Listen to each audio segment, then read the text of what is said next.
Ladies and gentlemen, boys and girls, a very warm welcome to this presentation. My name is Manish Dhawan. I'm a partner at Inflow. Let's get disclaimers out of the way. Inflow is a corporate mutual fund distributor, which is AMFI registered. We get our commissions from the AMCs and we do not charge anything to the clients. Today's presentation is on SectorPlay. This is our satellite offering. Our first three presentations talked about our core portfolio depending on your risk profiling. Like Safety Net was a product, a core portfolio product for our pensioners and retirees, people who do not have any monthly income. Then Factor Edge was our product for people who are in the growing stage of their career and who are earning a regular income. Then we had a Zen portfolio, which is primarily for the first time investors who are getting a taste of the equity markets coming from FDs and savings bank earlier. Today we are going to talk about SectorPlay.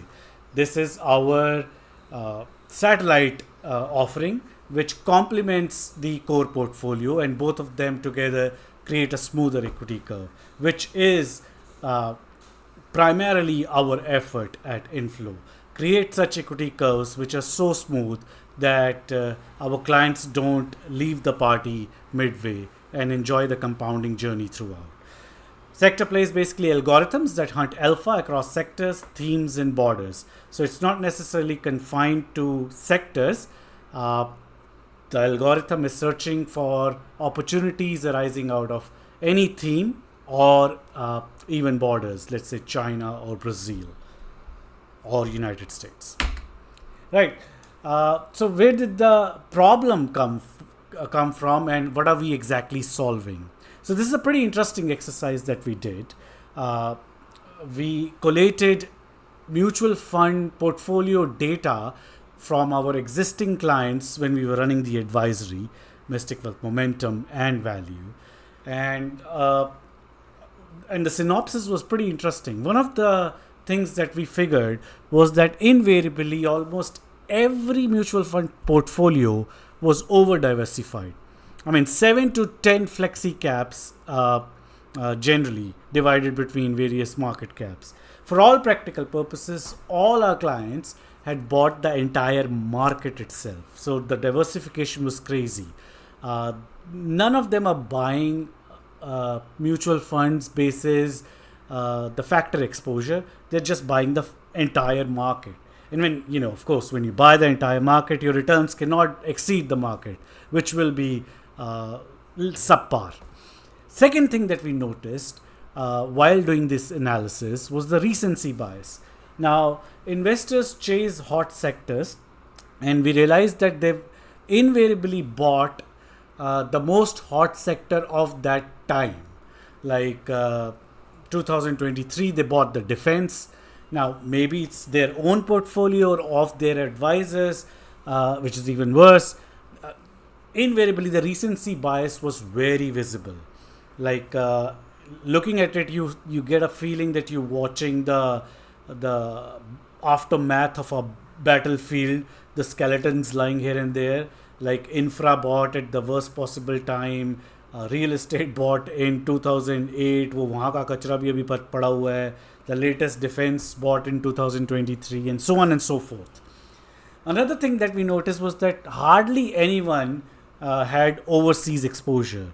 The only overseas exposure they had was because a mutual fund that they were invested in is anyways investing overseas. Like PPFAS had the overseas exposure, so they got it by virtue of that. Otherwise, there was no conscious effort to diversify the country risk.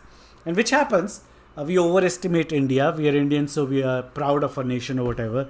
But this is actually true for whether India does well or not. And this, like if you're a Pakistani, you will be bullish on Pakistan, despite deep down knowing that the country is doomed or whatever.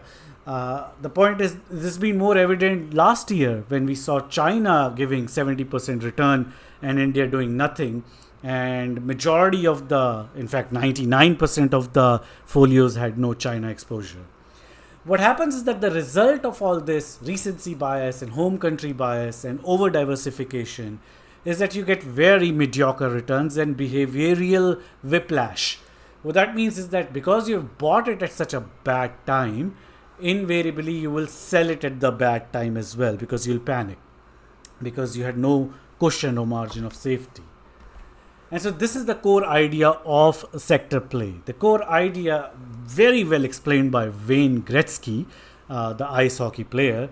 He says, I skate to where the puck is going to be, not to where it has been. There is no point investing in a sector which is already done well. You see, this is where stock selection and mutual fund selections are totally different games. See, you can buy a stock that has done well and you will do good because of momentum investing. But momentum investing doesn't work in mutual funds in the same vigor. So you cannot really buy the last year's best performers because the puck's not going to be there, it's going to be elsewhere. And at sector edge, what we're trying to do is to find those sectors which are going to do well, not the ones which have already done well. Now, the solution is sector play. What we have come up with is a rule-based algorithm. It scans global plus domestic data. It identifies leadership across themes, sectors, countries. It rotates the capital into strength and cut the losers. So it has a trend following overlay. It will not overstay its welcome. Let's say 8 to 10% would be the exit stops. And let's say if you've gone long IT, and if our hypothesis has not played out, the stop losses are in place, our position sizing is done in accordance with that, and we ride our winners through those trend following overlays. It keeps you positioned where the money is moving. Now, why it works? Well, it works because, as we've seen, markets move in cycles, not straight lines. This is a function of macro regimes. As we've seen, if we are in a risk-off environment, you'll see defensives like FMCGs do well. Similarly, when we are in a risk-on mode, the financials come to the fore and they start doing well. Similarly, there's a yin and yang between countries. Countries outperform in spurts. We saw that last year, where India did practically nothing and China has spurted good 70-80%. Similarly, sectors are very important because they capture the capital flows. The latest theme in town, AI, EV, green energy. Sector play rides these cycles instead of fighting them. The entire idea is to align your capital where the action is. And that's what the algorithm is doing for you. What are the benefits? Well, benefits are self-evident. In this slide, I'm trying to show this picture of a satellite. I'm not sure if it's doing that, but it's a satellite. And so sector play basically becomes your satellite portfolio, complementing your core portfolio. And both of them go hand in hand. While core portfolios generate compounding your money slowly and steadily, sector play is essentially a swing trading algorithm which is trying to generate serious alpha and giving tadka to your dal. It has global diversification with a rules-based execution. So let's just say if a sector is bullish on China, all of a sudden, if you mix your core plus sector, an automatic global diversification starts taking shape. Again, it's just transparency, no story selling, only signals. Let's just say if we are long IT, Nifty IT, we are long Nifty IT because the algorithm has picked it up and it has no story behind it. We are not going to write 10-page long essays on why Indian IT is going to do well.